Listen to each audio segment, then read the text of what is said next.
Hello students, let's see a very good problem from JEE Advanced 2023, paper 1, one or more than one choice problem. ठीक है, तो आप तो video को pause करना, अटेम्प्ट करना और फिर सॉल्यूशन देखना. तो let me directly continue with the solution, assuming कि you have read. Given a square 0 1 1 length, ठीक है. गिवन फंक्शन को ड्रॉ किया आपने, तुम ड्रॉ कर लेना डिफरेंशिएट करके, तो you will get to know कि सर 1/3 तक ग्राफ बढ़ा, 1/3 के बाद ग्राफ डिक्रीज हुआ. ठीक, मैंने कुछ वैल्यूज का भी यूज किया था. ये जो तुम्हारा 1/3 पर वैल्यू है, इट इज, मुझे अगर ठीक से याद है, नहीं तो मैं देख लूंगा, है ना, भूल गया तो 181/324 ये वैल्यू आती है, और ये वैल्यू 13/36 आती है. ठीक है, एक बार चेक कर लेता हूं. 13/36 181/324. ओके, ठीक. नाउ आई थिंक तुमने विजुलाइज कर लिया कि सर रेड रीजन का मतलब है ये पोर्शन, और ग्रीन रीजन का मतलब है ये पोर्शन. अब इसमें बहुत इंटरेस्टिंग पार्ट है, तुम करके देख लेना कि सर मैंने इस फंक्शन को इंटीग्रेट किया 0 से 1 तो उसकी वैल्यू हाफ आती है. तो ये दोनों एरिया हाफ हाफ. ठीक. Now going for option A, एक line parallel to X axis, y equal to h line, such that option के according area of green region above the line बराबर area of green region below the line. तो अगर तुम try करते हो कि sir ये लाइन लेके देखें, तो if I try this line y equal to h, है ना, तो तुम फील कर जाओगे कि sir red green region above the line का आंसर है 1 माइनस दिस, मतलब यार इसकी वैल्यू निकालो 1 माइनस दिस, है ना, कि सर ये हाइट, तो I think this comes out 143/324. ठीक. एंड बिलो द लाइन, तो below the line is half minus value. तो let's say this is A2, let's say this is A1. तो A2 is this and A1 is, ठीक. Now तुम ये आराम से check कर लोगे कि सर ये वैल्यू कम है देन दिस वैल्यू. ठीक. अब क्या तुम फील कर पा रहे हो कि सर अगर A1 मोर है तो आपको लाइन ऊपर लेने की जरूरत है.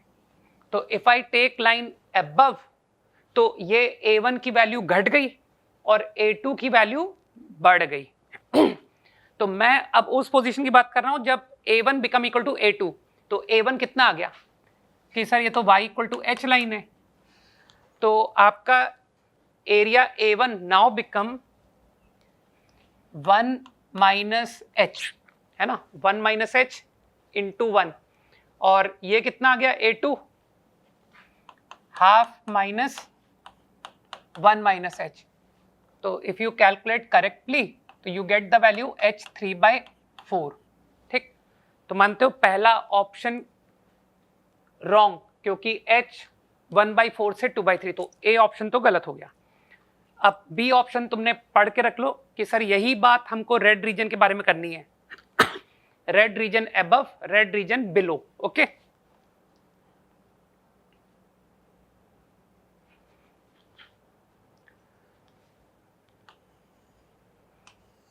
Again, I am doing for B part now. कितनी वैल्यू थी? ये वैल्यू 13/36 आई थी, और ये वैल्यू 181/324. ठीक है. अब हमको रेड रीजन में इंटरेस्ट है. कि सर अबव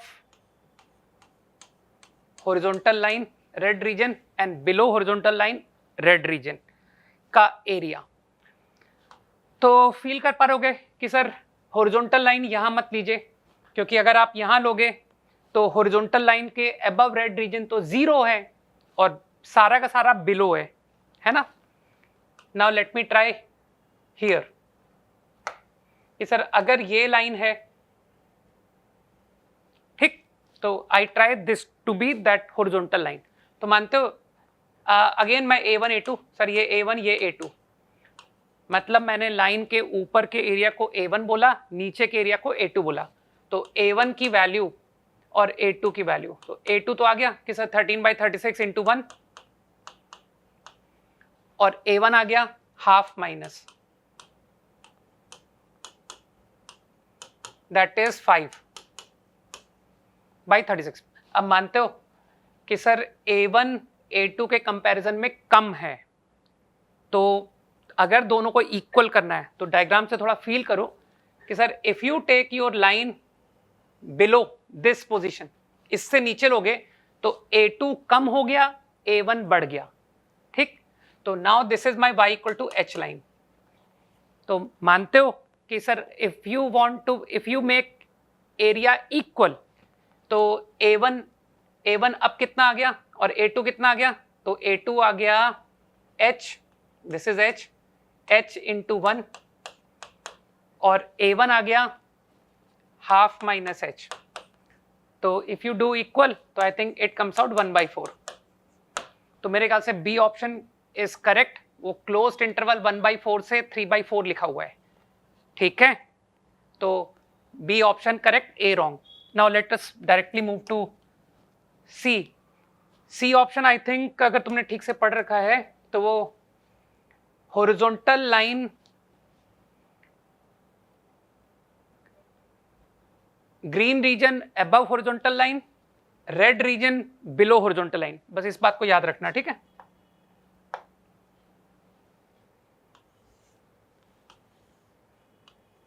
बस अब out of C and D कोई एक ही करूंगा। कितना था 13/36,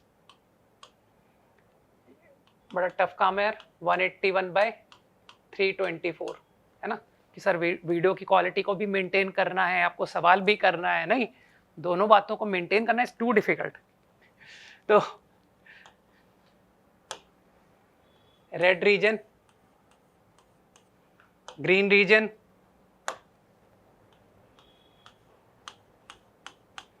now suppose the line, if I take this line, feel करना कि सर अगर आपने ये लाइन लिया, फिर से बोलते हैं लाइन के अबव ग्रीन रीजन को मैं A1 बोल रहा हूं और लाइन के नीचे रेड रीजन को मैं A2 बोल रहा हूं। तो मानते हो सर A2 की वैल्यू तो हाफ हो गई, वो इंटीग्रेशन तुमने कर ही रखा है, और A1 की वैल्यू यार ये 1 माइनस कितना आया था 143/324। मानते हो A1 जो है वो A2 से लेस है, फाइन। अब फील हो रहा है कि सर अगर आप लाइन को नीचे लाते हो तो A1 बढ़ गया, A2 कम हो गया, ये फीलिंग आ रही है कि सर A1 बढ़ेगा और A2 घटेगा। ऐसा करते हुए सपोज मैं इस पोजीशन पर आ जाता हूं कि सर अगर हम हॉरिजॉन्टल लाइन को ये लेते हैं, तो अगर इस केस की बात करूं कि my horizontal line is this, ठीक है। तो अब A2 कितना है कि सर ये A2 और A1 तो पूरा ही हो गया कि sir in this case your A1 become half and your A2 become, यार A2 के लिए कैलकुलेशन ये कितना है 13/36 आ गया। तो क्या सब लोग फील कर पाए कि सर अब A2 कम है, A1 ज्यादा है ना। तो इनिशियली A1 कम, A2 ज्यादा है ना। तो लाइन को अगर मैं इस पोजीशन से लेके इस पोजीशन तक लाता हूं तो A1 keeps on increasing, A2 keeps on decreasing, यहां पर A2 मोर है, A1 लेस, और इस पोजीशन पर A1 मोर है, A2 लेस। तो क्या मानते हो कि सर बीच में कोई पोजीशन तो आएगी? तो I am not interested to calculate frankly, है ना। मैं कॉमन सेंस से कह सकता हूं कि सर बीच में कोई तो पोजीशन होगी between 181/324 and 13/36 where A1 become equal to A2। दिमाग लगाओ, ठीक है। तो इसलिए तुम्हारा ऑप्शन गेट्स करेक्ट, क्योंकि ऑप्शन में h बिलोंग्स टू 1/4 से 3/4 और ये इंटरवल उसका सबसेट है। तो I am sure you got the idea, ठीक है। And D you try on your own. मैं आपको फाइनल आंसर बता देता हूं। Final answer to the problem is B correct, C correct, D correct, ठीक है। तो इस तरह के डिफिकल्ट प्रॉब्लम्स तुमको करने की बहुत जरूरत है, ठीक है। एंड आई एम श्योर कि जिन लोगों ने जेई की प्रिपरेशन, जेई की जर्नी में जिनको लगता है कि उनकी प्रिपरेशन बहुत अच्छी रही और उन्होंने जहां से पढ़ा वो बहुत अच्छा पढ़ा, ठीक है। बट दोज हु फील कि सर काश आपसे पढ़े होते, तो they can recommend to their juniors, ठीक है। तो मेरे 11th 12th ड्रॉप पर तीनों के कोर्सेज हैं, right. You can find on my YouTube channel and make sure कि आप अपने जूनियर्स को एडवाइस करोगे कि go and look at the video YouTube channel of VG sir. Okay, so all the best for your JEE preparation. Thank you.